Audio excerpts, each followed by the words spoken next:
Salut, c'est le Doc, le chapitre 801 vient d'arriver et quel putain de chapitre, un chapitre de malade. Je m'attendais personnellement à un chapitre comme ça, mais avec autant d'annonces, c'est complètement dingue. Il faut savoir que quand on a un chapitre de fin d'arc avec un festin, le chapitre suivant est toujours un chapitre qui annonce beaucoup de choses. Mais franchement, autant, c'est complètement dingue. On a eu quoi? On a eu le CP0 avec Lucci, alors Lucci 2C et un I et un pigeon sur l'épaule.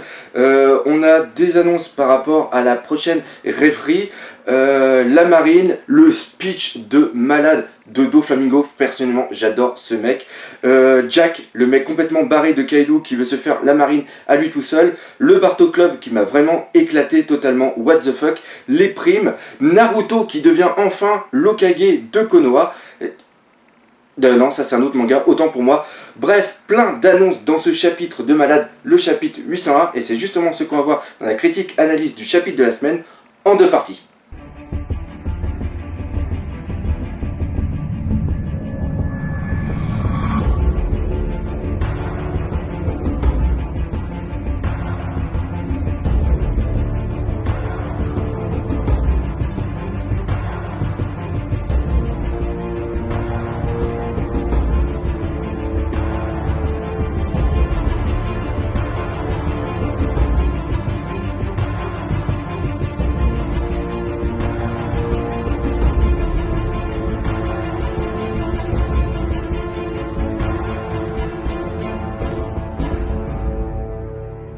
Alors on va voir ce chapitre chronologiquement parce que pour moi ça va être beaucoup plus facile et surtout je vais essayer de pouvoir gérer le temps. J'ai un petit chronomètre qui est là parce que comme vous le savez maintenant je dois faire des vidéos que de 15 minutes. De toute façon vous avez lu le petit truc en intro. Alors on va commencer tout simplement par déjà le CP0 avec l'arrivée, le retour d'un mec qu'on a tous adoré par rapport au combat qu'il y avait eu à Eni Lobby ou Eni Lobbies, je me rappelle plus, qui était complètement génial, l'un des meilleurs d'ailleurs combats, l'un des meilleurs versus qu'on avait pu avoir, le retour de Lucci. Et le meilleur là-dedans, c'est qu'il est maintenant le boss par rapport à Spandam, et ça m'a fait totalement éclater. J'ai bien aimé la référence qu'il y a eu dans le genre Spandam où il dit je crois que c'est lui qui dit ça, non c'est pas ça, c'est Lucci qui dit les mecs les révolutionnaires me cassent sérieusement les couilles en gros, et Spandam il dit moi aussi je le pense ça, puis Lucci lui dit bah de toute façon tout comme toi, et ça c'est l'autre type. Après il dit forcément ouais t'es pas sympa comme mec. Les petits humours comme ça j'ai vraiment adoré. Qu'est-ce qu'on apprend là-dedans? On apprend que si Lucci fait partie maintenant du CP0, son statut entre guillemets a été amélioré parce qu'on était resté où il faisait partie du CP9, et comme il avait loupé sa mission, normalement le CP9 avait été dissous avec ce groupe là, et normalement ils étaient même pourchassés par la marine, pour même le gouvernement mondial, pour être tout simplement tués. Et là on voit qu'il a quand même dû se passer quelque chose, où alors ils ont eu beaucoup de puissance et ils ont été promus carrément au rang de CP0. On peut voir aussi que le CP0 maintenant est un très grand groupe, car souvenez-vous quand on avait l'annonce et l'arrivée du CP0 pour annoncer justement que Doflamingo n'était plus était toujours un chichi boucaille, qu'il fallait pas tenir compte de ce qui s'était passé dans les journaux. On avait vu qu'il y en avait un qui était celui qui était en deuxième taille, il avait des longs bras. Donc on peut dire que dans les souvenirs, dans le CP9, il n'y avait personne qui avait des longs bras.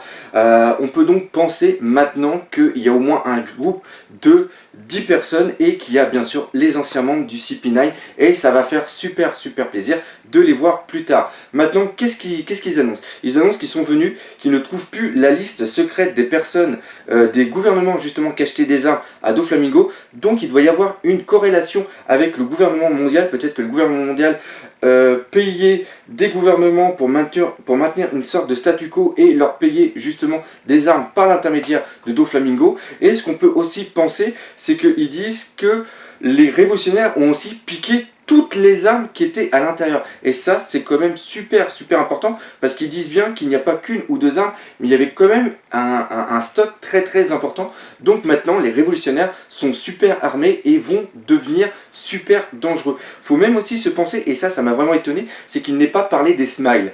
Il y a des armes c'est sûr, mais il y avait quand même une sorte de fabrique des smiles, mais les smiles c'était surtout par rapport à Kaido, donc ça n'a peut-être rien à voir là-dedans, mais c'est quand même quelque chose qui m'a étonné. Bref, le CP0 était vraiment de retour par rapport aux révolutionnaires, et ça on l'a vu, et encore une fois ça fait super plaisir d'avoir le retour du mec au pigeon.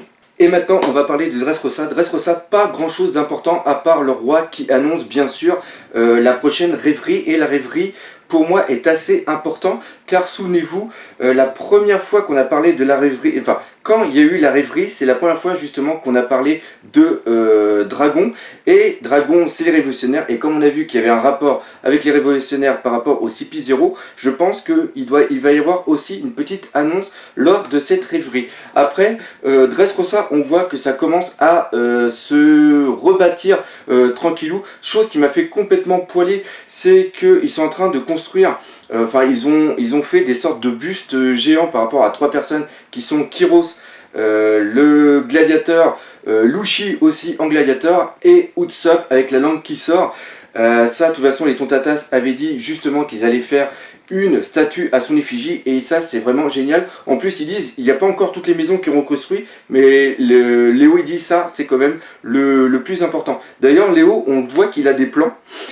On ne sait pas si les plans c'est justement pour les statues ou c'est alors pour se construire carrément une sorte de vaisseau, parce que maintenant il faut savoir qu'il fait partie de la flotte de Luffy. Donc peut-être qu'il y a ça aussi, qu'il va y avoir des trucs, ça on le verra bien sûr dans le futur. De toute façon dans ce chapitre, Oda a teasé vraiment plein de trucs. Qu'est-ce qu'on a eu d'autre dans le Dressrosa? On voit que Rebecca maintenant se promène tranquillou avec la Menchiri sur les épaules. Donc elle n'a plus son statut de personne qui est détestée, mais ça on l'avait vu bien sûr quand la population savait justement que Luffy n'avait pas kidnappé Rebecca. On a Violette qui continue toujours à faire du flamenco dans la ville. D'ailleurs je sais pas si vous avez remarqué, mais les personnes qui font de la guitare maintenant, c'est les filles du Colisée qui étaient justement avec le présentateur qui s'appelait Gats, je crois. D'ailleurs, Gats, on le voit en train d'applaudir et de faire le tempo au niveau du flamenco. Plein de petits trucs qui étaient bien sympas. Pareil, je sais pas si vous avez remarqué, mais à un moment, justement, quand on voit les 3 statues, on voit une fille qui a un t-shirt, et dans le dos du t-shirt, on voit une grosse tête de Kuma. Peut-être une annonce aussi pour plus tard. Bref, plein de trucs super sympas. Les Tontatas maintenant sont vraiment présentés à tout le reste de la population. Ils font partie de l'île. Il n'y a plus de choses qui est sombre, et Dressrosa redevient vraiment, comme ils le disent à la fin, le pays entre guillemets des bisounours, le pays de l'amour et de la passion. Et là on va arriver justement au gros morceau qui est la marine et le putain de speech de Doflamingo. Alors pour la marine, on va commencer par parler du dialogue justement entre Sengoku et Fujitora. Fujitora, lui, il annonce que là il va partir en sorte de voyage sans but, c'est-à-dire qu'il va pas prendre des vacances, il va voyager, il va se laisser guider par le destin. C'est vraiment quelque chose qui est très récurrent pour ce personnage. Cette information-là, encore une fois, on l'a dans la version traduite en anglais du scan par rapport à Manga Stream. Et il dit tout simplement qu'il ne peut pas rentrer à un QG de la marine tant qu'il n'a pas donné sur un plateau la tête de l'eau et de Luffy. Entre parenthèses, on remarque que Sengoku ne va rien dire par rapport à ce qu'il a entendu, comme quoi que Fujitora a laissé partir Luffy en disant que c'était lui le vrai sauveur de Dressrosa, et c'était en un sens pour le remercier.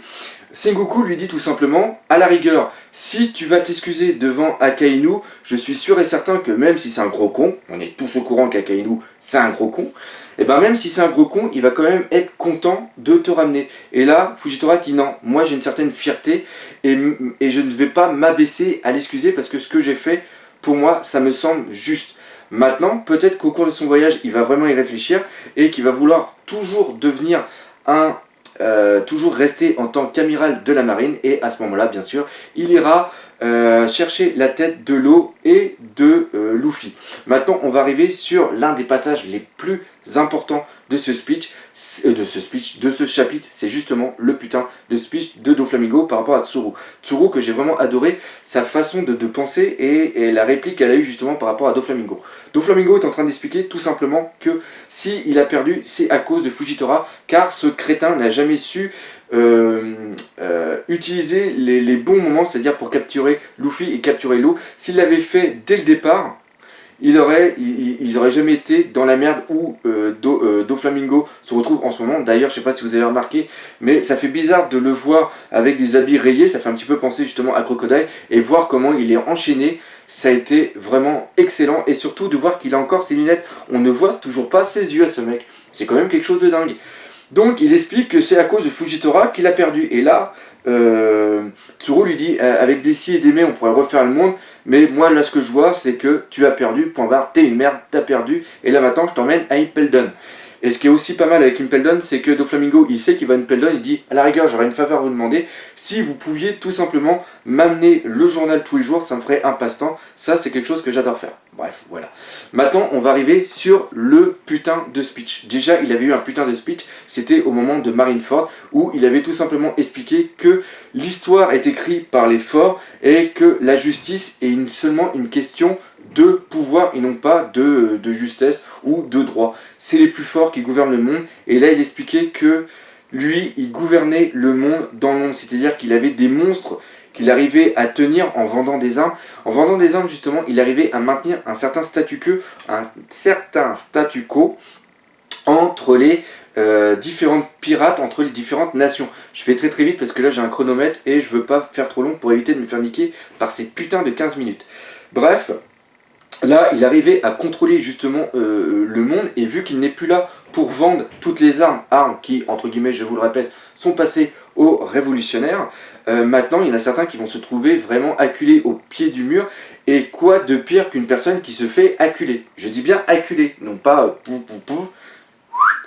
Bref, c'est-à-dire que là maintenant il y en a certains qui vont se dire c'est le moment ou jamais avec le restant des armes de pouvoir appuyer ma position, sinon je vais bientôt être dans la merde. Et une personne qui va être là-dedans sûrement ça va être bien sûr Kaido. Par rapport au Smile où il n'a plus cette puissance, donc je pense qu'il va vraiment perdre son statut d'empereur, car même si c'est une personne qui est vraiment très très puissante et qui a un côté immortel, c'est pas à lui tout seul qu'il va pouvoir niquer des flottes entières. Il a bien sûr besoin d'une flotte sous ses ordres, et maintenant qu'il ne va plus avoir cette facilité d'avoir les smiles, il va franchement être dans la merde, et c'est aussi pour ça qu'il va déclencher cette guerre qui va aussi être en parallèle par rapport à celle pour, ça fait beaucoup penser d'ailleurs à Game of Thrones, c'est-à-dire que Roger, maintenant qu'il est parti, son siège entre guillemets est vacant. Barbe Blanche n'a pas voulu l'avoir, et comme Barbe Blanche est mort, il y en a beaucoup maintenant qui vont se battre pour l'avoir, car il n'y a plus ce contrôle que maintenait un petit peu Doflamingo, et il prévient surtout que ces crétins qui sont là-haut à Marijoa, maintenant ça va franchement chier pour leur race, car maintenant tout le monde va vouloir se venger. Attention, il y a le chrono. Et là on arrive franchement sur une double page qui est vraiment géniale, où on voit toutes les personnes, on voit bien sûr les 4 empereurs, on voit d'ailleurs la tête de Big Mom qu'on voit maintenant vraiment, qui n'est pas déformée, on voit aussi celle de Kaido. Après il dit aussi qui va justement pouvoir prétendre à cette place, qui va pouvoir avoir assez de pouvoir pour niquer justement tout le monde. Il parle aussi des Shichibukai. D'ailleurs on n'en voit que 4 qui sont dans mes souvenirs: Mihawks, Kuma, Baggy et Boa Hancock. On a aussi un semblant de chevelure qui me faisait peut-être penser à Doflamingo, mais c'est peut-être en rapport avec le dernier Shichibukai qu'on ne connaît pas. On a aussi Doflamingo qui n'est plus présent, donc il n'est plus sur l'image, et Law, lui, qui a perdu son poste de Shichibukai et maintenant est parti dans le rang en dessous au niveau des Supernova qu'on voit aussi au complet. D'ailleurs je sais pas si vous avez remarqué, mais X-Drake est en haut, donc vous avez peut-être pensé que X-Drake est peut-être aussi je vais y arriver, comme Kuzan par rapport à Barbe Noire, c'est-à-dire que ce serait peut-être une taupe. on ne sait pas. Il parle aussi de la famille d'Eddie, qu'on ne sait toujours pas quand est-ce qu'elle va apparaître, où et quand. Ça, c'est vraiment excellent. On parle aussi de la marine par rapport aux amiraux, et on voit justement une chevelure du 3e amiral, et on ne sait pas qui c'est. On voit seulement que sa chevelure, et bien sûr la bulle est face à sa gueule, comme d'habitude pour nous teaser sa race, et vu qu'il y a des cheveux longs, peut-être que ça va être une femme, ce 3e amiral. Bref, plein de choses qui ont été dites dans ce putain de speech qui laisse vraiment entrevoir des trucs fantastiques pour la suite du chapitre. Et parlons vers la suite justement du manga, et nous on va parler de la suite de ce chapitre dans la deuxième partie de cette critique analyse du chapitre 801.